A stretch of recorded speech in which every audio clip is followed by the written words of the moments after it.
इस पर आशीर्वाद नहीं हो रहा है, सब पर रिजल्ट आ रहा है, तो आप अपना भाव, अपनी श्रद्धा कम ना होने दें, पूरे मन से तैयारी करें।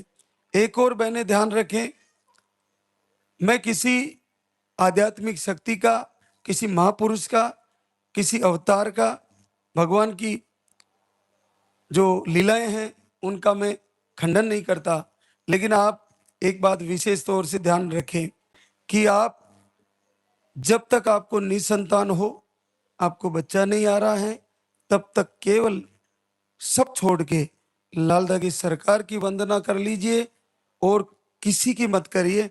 बच्चा आने के बाद आप सबकी पूजा कर लीजिए, सारे देवी देवताओं की, सारे अवतारों की पूजा कर लीजिए। इससे क्या होता है, आप सीधा समझिए। जैसा मैं अभी कुछ समय पहले बता रहा था कि हम लास्ट टाइम क्या देख रहे हैं और सुबह क्या देख रहे हैं, भोजन के समय क्या सुन रहे हैं, क्या देख रहे हैं। ऐसी संसार में प्रथम आरती है इस भारत भूमि में, जो केवल निसंतान बहनों के लिए है। ऐसी प्रथम वंदना है इस पूरी भारत भूमि में, पूरे वर्ल्ड में, जो केवल निसंतान बहनों के लिए है। ऐसे प्रथम संध्या आरती, संध्या वंदना है जो केवल निसंतान बहनों के लिए है। ऐसा प्रथम दरबार पूरे विश्व में, केवल इकलौता दरबार जिसमें और कोई भी इलाज नहीं कराया जाता, ना प्रार्थना की जाती है, ना कोई दूसरी बीमारी का आहार दिया जाता है, केवल निसंतान बहनों के लिए लाल धागे सरकार खुद यहाँ महाशिव प्रकट हैं, महारुद्र प्रकट हैं। तो जब हम इस समस्या में हैं, तो हमारा मन कहीं और नहीं जाना चाहिए। बहुत सारे बहने बीच बीच में सोचती है कि हमारे वो नाराज हो जाएंगे, थोड़ी उनकी आरती कर लेती हूँ, थोड़ा उनका नाम जप लेती हूँ, थोड़ी उनकी माला कर लेती हूँ, कोई बुराई नहीं है।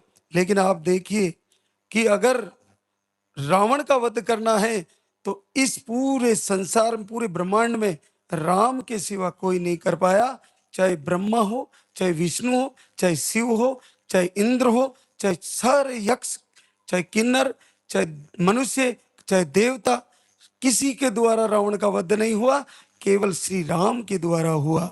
लेकिन वो राम भी वही है जो ब्रह्मा में है, विष्णु में है, शिव में है, आप में है, हम में है। लेकिन विधि का विधान, विधाता की रचना, राम को श्रेय दिया, राम का अवतरण हुआ और रावण का वध हुआ। तो आप ये समझिए कि मैं निसंतान रोग से जूझ रही हूं, तो इस समय मुझे केवल और केवल लाल धागे सरकार की आरती करनी है, वंदना करनी है, प्रार्थना करनी है। नेगेटिव ऊर्जा रूपी जो पिशाचनी है, वो आपकी पलक झपकते ही भग जाएगी, जो आपको कई समय से परेशान कर रही है। इस शूर्पणखा की नाक कट जाएगी जैसे ही आरती शुरू करी। ये नेगेटिव ऊर्जा आपके पास आती है, जैसे सीता